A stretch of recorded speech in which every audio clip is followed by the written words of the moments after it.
Baik, pemirsa, hingga saat ini kita masih terus mengikuti jalannya sidang obstruction of justice atau perintangan penyidikan yang sejauh ini masih menghadirkan diantaranya 9 saksi yang dari tadi pagi berjalan. Sudah dihadirkan saksi Afung, dalam hal ini pengusaha CCTV, dan juga Daryanto alias Kodir, ini selaku asisten rumah tangga daripada FS atau Ferdi Sambo. Dan hingga saat ini pemirsa, untuk sidang masih terus dilanjutkan dan dilanjutkan dengan saksi dari anggota Polri, diantaranya itu Dwi Robiansyah, kemudian Ridwan Janari, kemudian Arsyad Daifa Gunawan, dan juga Dimas Arki. Hingga saat ini sidang masih terus berlangsung seperti yang kemarin berlangsung, yaitu tanpa menggunakan pengeras suara atau audio.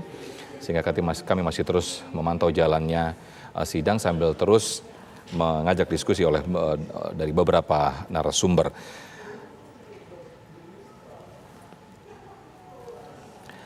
Baik, saya ajak pemirsa untuk berbincang dengan narasumber yang sudah hadir. Ada Pak Heri Firmansyah selaku pengamat atau pakar hukum pidana. Assalamualaikum, selamat sore Pak Heri.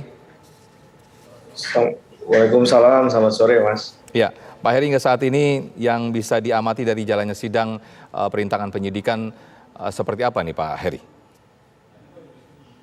Ya, tadi kan sudah ada beberapa keterangan ya, yang intinya kemudian ingin memastikan apakah memang ada pergantian CCTV tadi ya, DVR-nya, kemudian juga kalau nggak salah kemarin tadi itu saksi pertama adalah saksi yang memasang DVR tadi atau CCTV-nya. Nah, itu dipastikan benar, bahkan ditanya secara teknis juga di beberapa keterangan saksi arahnya kemana, itu untuk memastikan bahwa rekaman CCTV yang ada itu apakah memang langsung berkaitan dengan lokus dari perkara ini, ya. Kemudian bagaimana daya kerja dari CCTV tersebut, ada berapa titik dia, dan kemudian juga siapa yang mengarahkan untuk penggantian CCTV-nya. Ada nggak informasi yang diketahui terkait mengapa kemudian CCTV atau DVR itu diganti? Apakah karena memang kerusakan akibat dari peristiwa alamkah, secara alamiahkah dia, atau memang ada hal-hal lain? Nah, itu yang kemudian tadi menarik untuk kita saksikan bersama dalam sidang pengadilan pada hari ini, Mas. Kalau nanti sudah terbukti dari saksi-saksi yang ditanya dalam sidang ini ternyata ada memang di situ penghilangan jejak atau penghilangan rekaman, ini bagaimana nanti berikutnya, Mas Heri?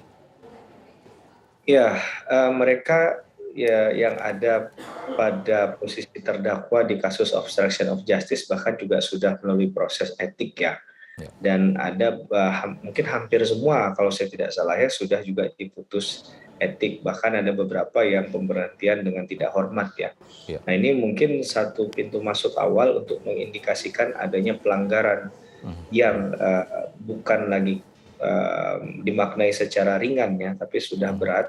Dan secara substansi memang kita bicara dalam konteks obstruction of justice, upaya untuk merintangi penyidikan. Bahkan dalam pasal di dakwaan terdakwa ini kan ada masuk undang-undang ITE-nya 3233 Junto 4849 Undang-Undang ITE, kemudian ada KUHP-nya pasal 221 dan 233 KUHP bicara tentang menyembunyikan satu kejahatan atau tindak pidana. Nah, ini yang kemudian berelasi dengan perbuatan-perbuatan dari masing-masing terdakwa yang coba dibuktikan di pengadilan. Jadi memang ini masih presumption of innocence dan praduga tidak bersalah sebelum nanti putusan memutuskan hasil akhirnya apa. Apakah memang putusan pemidanaan atau lepaskah atau putusan bebas. Tapi kalau kita lihat dari jalannya sidang dari awal pertama kali terkait dengan obstruction of justice ini, memang sudah banyak fakta-fakta yang mengkerucut kepada bahwa pergantian DVR pada saat kejadian itu atau yang dekat dengan pada saat kejadian itu terjadi, gitu ya. Dan itu kemungkinan besar adalah sesuatu yang memang ada satu desain yang ingin dibuka untuk kemudian diketahui secara umum nantinya, secara publik, apakah ya dalam konteks itu sekali lagi memang terjadi secara alamiah atau memang ada desain gitu ya. Mhm. Ini sesuatu yang perlu untuk dipastikan agar tidak ada perdebatan lagi nantinya Ya, yang bahwa dimaksud desain ini adalah bagian daripada unsur kesengajaan begitu ya Mas Heri ya? ya, karena yang selama Oke, ini kalau kita lihat mereka selalu bicara tentang perintah atasan. oke. Saya tidak tahu, saya hanya pengaman tadi kalau terakhir cuplikan dari keterangan terdakwa itu kan Pak Hendra misalnya menyampaikan bahwa hanya menjalankan perintah FS. Mhm, Bahkan Pak Agus demikian kalau nggak salah ya tadi ya. ya. Nah, maka ini yang perlu diuji akan memberikan nilai keadilan bagi masing-masing pihak yang menyatakan sikap tadi. Mhm, Nah, persoalannya ini kan sudah terjadi perbuatan pidana ya. ya. Nah, ini yang nggak bisa diperdebatkan itu adalah ada tidaknya pidananya. Ini pidananya sudah ada. Maka tinggal mencari kaitan-kaitan peristiwa-peristiwa bagi mereka-mereka yang dalam proses ini berperan serta.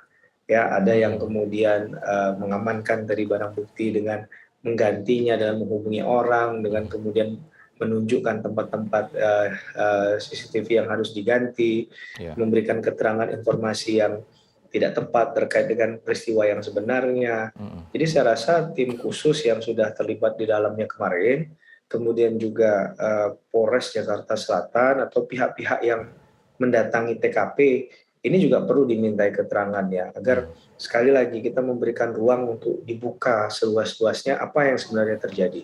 Sehingga syak wasangka atau presumption presumption yang muncul Mhm. itu bisa dipatahkan bukan hanya dengan dalil-dalil retorika atau bahasa-bahasa puitis begitu ya, Mhm. tapi lebih kepada adanya bukti konkret bahwa ini bisa membuktikan bahwa memang kliennya tidak bersalah begitu.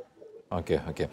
Baik, apakah ada kemungkinan Mas Heri dari 9 saksi yang dihadirkan termasuk pengusaha CCTV dan juga termasuk ini yang sekarang sedang berjalan dalam hari ini asisten rumah tangga daripada Ferdy Sambo yaitu Daryanto. Apakah ada kemungkinan nantinya akan terjerat pidana? Ya, kita nggak bisa langsung memastikan ya Mas. Tentunya Iya, iya. proses ini Mhm, harus sampai tuntas terlebih dahulu. mhm, mhm, Adakah keterangan-keterangan informasi yang sesat dan menyesatkan tadi itu, mhm. apakah karena ketidaktahuannya dia sehingga menjawab salah, atau Ya, memang ada kesengajaan untuk memberikan keterangan palsu di bawah sumpah? Karena mhm. pastinya setiap saksi kan sudah disumpah ya, Sumpah, betul. dan itu biasanya juga di opening persidangan selalu diingatkan oleh majelis hakim, bahkan bagi mereka yang akan melakukan pertanyaan untuk mengingatkan saksi untuk menjawab yang sebenar-benarnya, bukan yang di luar dari itu. Kalau tidak mengetahui katakan tidak tahu, tapi jangan juga ini jadi satu apa ya, satu trademark gitu, Mhm, suatu cara untuk menghindar dari jawaban panjang sehingga menyatakan tidak tahu saja. Nah, ya. tentunya ada strategi-strategi yang dibangun oleh jaksa penuntut umum, kuasa hukum maupun majelis hakim untuk bisa mengeksplor keterangan saksi yang dimiliki tadi. Dan Mhm, ingat bahwa apa yang disampaikan di BAP itu akan diuji di persidangan.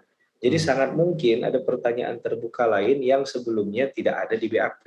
mhm, Nah, mhm, ini menurut saya sah-sah saja dilakukan. Tapi kalau ada yang keberatan, mhm, mekanisme hukum acara di persidangan pun memperbolehkan itu. mhm. Nah, tapi kan yang di sini yang ada wasitnya ya, ada Ya. majelis hakim. Jadi permohonan keberatan ataupun dalam hal melakukan pertanyaan itu kan akan dinilai oleh majelis hakim apakah ini Mhm, memberatkan atau tidak begitu. mhm, mhm. Ya, ibaratnya terlalu memberikan tekanan begitu ya, karena Iya, iya. bagaimanapun orang itu kan memberikan keterangan juga harus dalam keadaan bebas ya. Iya, iya, Kalau iya. dia dalam tekanan, ya dia nggak akan bisa menyatakan yang sebenarnya. Iya, Tapi iya. sekali lagi harus dijaga polarisasi ini ya, jangan sampai nanti cara-cara atau pakem-pakem untuk menghindari penjelasan tadi itu dipakai oleh saksi yang lain. Kalau melihat Mmm, di keterangan saksi pertama itu nggak diberikan apa ya, ruang begitu ya? semacam penekanan untuk Iya. dapat menjawab Mhm, seinformatif mungkin lah. mhm, Nah, ini mhm. kan jangan sampai nanti diketahui banyak tapi yang dijawab hanya singkat-singkat saja. Iya. Ter Tahu iya, pukul Mas Heri, 9 gitu termasuk ya kan. termasuk jalannya kemarin sidang yang menghadirkan saksi, Susi yang cukup, menghebohkan jagat maya begitu ya. Apakah menurut pengamatan Anda, apakah ini juga ada, penekanan dari majelis hakim sehingga mungkin dibuat tidak nyaman seperti Anda sampaikan tadi bahwa sebetulnya para saksi ini juga tidak boleh di bawah tekanan juga. Kalau Anda mengamatinya seperti apa, Mas Heri? Ya, memang tindakan semacam itu bisa debatable ya. Ada yang mungkin ada yang setuju, ada yang tidak sependapat Ya, begitu. Tapi ya. dalam konteks kalau saya menilainya, Mm. selama itu masih proses dalam menggali nilai kebenaran Oke. untuk proses keadilan hukumnya, maka tentunya sah-sah saja dibolehkan. Ya nggak boleh kan misalnya intimidasi Ya. dengan menggunakan kata-kata yang nggak pantas begitu, atau Oke. kemudian ada fisik. Tapi kan kemarin tidak ada sama sekali kan. Mhm. Apa yang dilakukan hakim adalah penegasan dan juga aksi reaksi begitu. Ya. Susah juga Mas kalau seandainya berhadapan dengan saksi yang sudah punya mindset untuk tidak mau menjawab secara detail, secara Mhm. panjang, tidak informatif. Ya, ya, Nah, ya. ini kan juga harus ada cara-cara penegasan tadi ya. Saya memilih bukan pressure lah, tapi Beresar, oke. penegasan Meskipun agar secara penampakan daripada saksi Susi juga nampaknya ada sisi yang tertekan begitu. Kalau Anda melihatnya seperti bukan bukan sisi tertekan begitu ya, Mas Heri? Kalau tertekan sih mungkin sangat wajar, Sangat apalagi wajar, kalau oke. beliau Baik. secara pendidikan, secara pengalaman, mungkin ini yang Oh, pertama oke. ya Ya, ya. untuk berada di ruang sidang begitu ya. Baik. Pendidikan maksud saya di sini bukan berlatar belakang hukum begitu kan. Baik, Mas Heri Jadi ditahan ini dulu, ini menarik perbincangannya. Kita akan break terlebih dahulu, usai jeda kami akan kembali tetap di kabar khusus kasus Sambo sesaat lagi.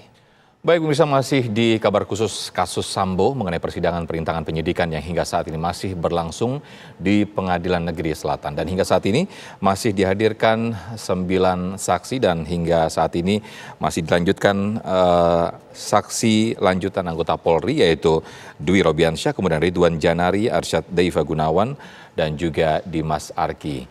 Dan tadi sebelumnya kita juga menyimak dan mengikuti bersama-sama saksi yang sudah dihadirkan, yaitu saksi kedua dalam hal ini asisten rumah tangga dari Verdi Sambo yaitu Daryanto alias Kodir. Dan sebelumnya di pagi tadi juga sudah dihadirkan saksi yaitu pengusaha CCTV yang kita kenal Afung, yang selama ini juga beberapa sidang juga dihadirkan dari 13 saksi yang sebelum-sebelumnya dihadirkan oleh sidang terdakwa. Untuk hari ini sidang yang dengan terdakwa Hendra Kurniawan dan juga Agus Nurpatria. Baik, saya kembali ke Mas Heri. Mas Heri masih bergabung bersama kami?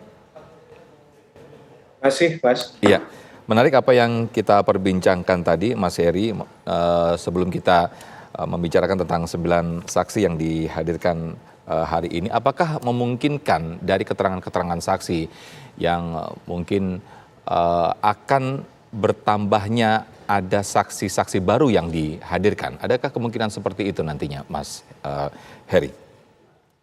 Ya, persidangan itu nggak boleh alergi terhadap fakta-fakta hukum yang mungkin muncul ya di kemudian hari ya. Jadi sangat mungkin kalau hakim merasa itu perlu juga untuk dihadirkan, didengarkan keterangannya di muka sidang dalam kerangka mengungkap kebenaran materialnya, maka hakim mungkin akan bahkan memerintahkan bagi orang-orang tersebut, baik kuasa hukum maupun jaksa penuntut umum, untuk menghadirkan saksi ke muka ruang sidang untuk dengarkan keterangannya secara bebas tadi. Karena hal ini menjadi penting karena proses pembuktian tadi kan sekali lagi bicara tentang kebenaran material ya. Yeah. Nah, tentunya ini juga memberikan kontribusi bagi para pihak. Jadi bukan berarti bahwa apa yang sudah disampaikan di awal BAP ya berhenti di situ.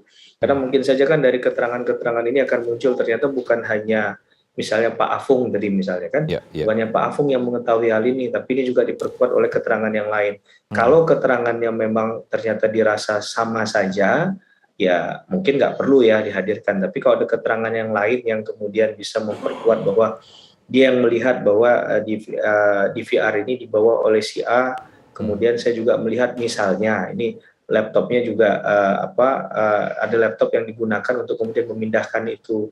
Kok Anda tahu? Karena saya waktu itu ada di tempat. Saya rasa kalau sampai itu sejauh itu ada yang mengetahui informasi yang tidak ada di BAP, boleh-boleh saja. Tapi kalau ternyata keterangannya nanti dirasa sama, Mhm. mungkin nggak dilakukan repetisi lah ya, nggak mungkin diulang-ulang karena nanti tidak efisien dan tidak efektif juga bagi jalannya persidangan, Mas. Mhm. Termasuk juga akhirnya ketika jawaban itu sama dan juga tidak efisien dari ke-13 atau ke-9 saksi ini mungkin akan bisa dikurangi begitu Mas Heri ya? Iya, iya, Mhm. menarik tuh Mas pertanyaan itu. Iya. Jadi sangat mungkin ketika nanti dalam proses tanya jawab di persidangan dalam menggali keterangan saksi tadi kan, Mhm. ternyata kok dari 1 sampai 4 pertanyaan dilalui, itu kok jawabannya kok sama-sama saja, bahkan lebih Iya. banyak tidak tahunya. Mengetahui peristiwanya untuk menguatkan bahwa itu memang benar ada, tidak hanya dilihat oleh satu saksi, Mhm. tapi ketika bicara tentang keterangan penjelasan yang sama, itu mungkin bisa dicukupkan saja. Mhm. Mhm. Agar bisa lebih fokus pada keterangan saksi yang lain gitu kan. Mhm. Iya, iya. Jangan sampai mengacu pada keterangan satu saksi, saksi juga mungkin secara psikologis kan bingung juga ya Mas. Iya, iya. Seseorang ditanya berulang-ulang kali untuk pertanyaan yang sama, bahkan hakim biasanya cenderung untuk mengingatkan Iya, betul. seorang jaksa penuntut umum atau kuasa hukum ketika bertanya pada objek yang sama, pada subjek yang sama, sudah dijawab kemudian ditanya lagi. Mhm. Nah, Mhm. dalam kesempatan sidang kemarin kan sempat dilakukan ya, Iya. sempat kemudian diingatkan bahwa ini kan sudah dijawab oleh saksi begitu. Jadi Mhm. saksinya nanti malah bingung sendiri nih. Iya, Ini iya. saya sudah menjawab tapi kok seakan-akan bukan dianggap jawaban. Kalaulah memang dianggap belum cukup begitu kan, Mhm. itu setidaknya menggali dengan pertanyaan yang jangan sampai mirip sekali begitu ya, tapi Iya. mungkin ada additional information, ada informasi tambahan yang bisa membedakan sedikit dengan pertanyaan awal. Iya. Atau ini bentuknya apa? Penegasankah? Karena memang sudah dijawab sebelumnya, tapi kemudian ingin ditegaskan jawaban itu. Mhm. Mhm. Nah, ini kan dua hal yang berbeda di konteks tadi ya, Mas. Iya, tapi ini bisa dibenarkan atau memungkinkan nggak sih Mas Heri ketika ada memang pertanyaan-pertanyaan yang diulang-ulang itu bagian daripada cara untuk membongkar daripada kebenaran atau membongkar kebohongan karena bisa jadi kekonsistenan jawaban daripada saksi ini juga diuji atau bagian daripada siasat ditanya berulang-ulang itu bagian daripada strategi atau bagaimana tuh Mas Heri kalau menurut pengamatan Mas Heri? Ya, saya sepakat Mas, Iya, bisa strategi, bisa teknik dalam iya bertanya teknik, ya. iya, Ada orang yang bertanya itu 2 kali, 3 kali untuk memastikan apakah ini orang tadi benar, konsisten atau tidak dalam iya, menyampaikan keterangan. Karena biasanya orang komit untuk melakukan satu tindakan, betul, katakanlah dia akan menerangkan A, tapi belum tentu konsisten. iya, Ini kan, ini konsistensinya perlu untuk diuji di sana. Kalau ada hal yang tidak berkesesuaian dari pendapat yang disampaikan di BAP dengan kemudian di fakta persidangan kali ini, atau ketika dia mengungkapkannya sama persis dengan BAP, ketika dihadapkan dengan fakta atau alat bukti kemudian berbeda, mhm, atau kemudian dihadapkan lagi dengan keterangan saksi yang lain berbeda juga jawabannya. Nah, mhm, ini kan perlu ya patut diduga ya ada sesuatu yang memang tidak benar. Sehingga perlu digali kebenarannya, perlu dicari kebenarannya, perlu dipastikan mhm, kebenarannya. Nah, ini yang saya rasa dalam konteks pembuktian ini ya itu yang perlu dijaga ketahanannya itu ya, iya, iya, endurance-nya untuk mengatakan bahwa komit mengatakan A, sampai konsisten mengatakan A, sampai selesai pada tahapan persidangan ini. Dan baik, bisa baik, saja dengan berbagai tekanan, kalau nggak salah kemarin kan ada betul, seorang saksi juga yang kemudian mencabut laporan atau keterangan yang sudah disampaikan ya. iya, iya, iya, Ya, pencabutan keterangan itu apakah seluruhnya atau hanya bagian-bagian tertentu? Kalau bagian tertentu, bagian mana yang dicabut? mhm, Nah, mhm, ini juga harusnya clear di situ kan, betul, betul, karena bagaimanapun kalaupun ada perbedaan hal tersebut, hakim pasti akan menanyakan terlebih dahulu kepada para saksi tadi atau orang yang mhm, memberikan keterangan tadi.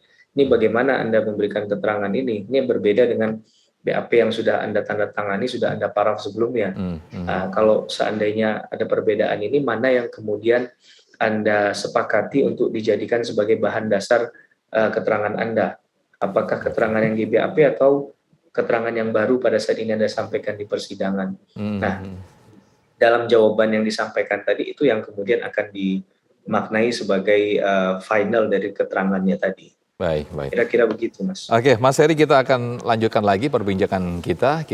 Namun kita jeda terlebih dahulu, Mas Heri, ya. Nanti kita sambung lagi perbincangan ini. Tetaplah di kabar khusus kasus Sambo sesaat lagi.